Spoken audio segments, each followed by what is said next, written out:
Let's get one thing straight. Childhood abuse is a very serious thing, and watching a simple YouTube video isn't going to make this traumatic experience disappear. That being said, the entire psychological world is working extremely hard to help by identifying side effects, causes, and proper ways to cope with childhood abuse. In 2019, healthcare professionals are developing some pretty groundbreaking methods, so let's shine a light on their hard work. Part 1. Different methods for each person. If there's one thing that researchers have discovered after all these years, it's that one size definitely does not fit all. Trying to create a universal approach for every person who has experienced child abuse is ineffective, because everyone is different. According to the new school of thought, treatment should be tailored to each individual's experiences and personality. Therapists are also careful not to make assumptions or broad generalizations. 2. Find a good listener.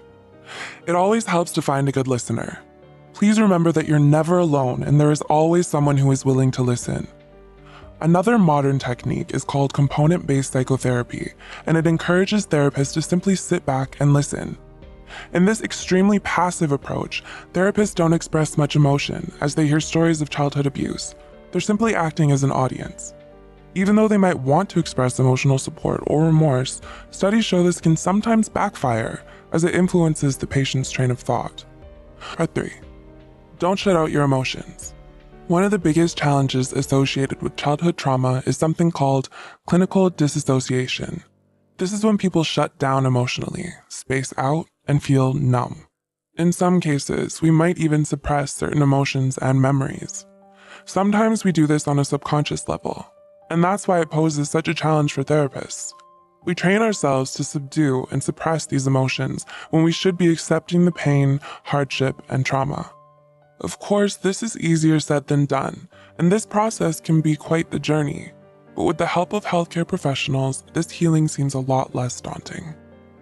Part 4. Release anger through exercise. Those dealing with childhood abuse may feel intense anger, often due to various reasons linked to their trauma.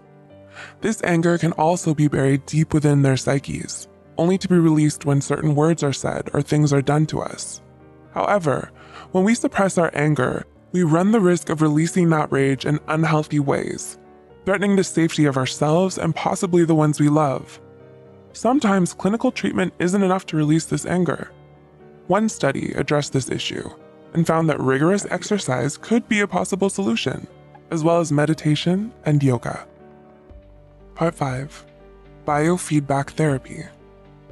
Another interesting method used by therapists today is biofeedback therapy. This is when patients learn how to control things like their heart rate, muscle tension, and blood pressure with only their mind. Typically, patients are connected with electrodes and monitored by therapists. Through trial and error, they learn which relaxation methods work best for them. Studies show this method works best as an intermediate stage before psychotherapy. Part 6. Breathing exercises. Although this might seem like a simple fix, simple breathing exercises provide immense relief to those dealing with childhood abuse, PTSD, and anxiety.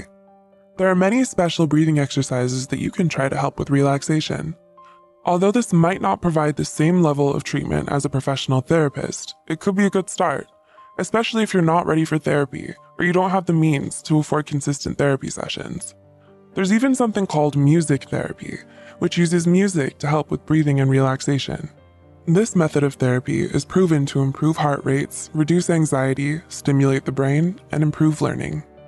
Once again, this simple YouTube channel won't be enough for something as serious as childhood abuse.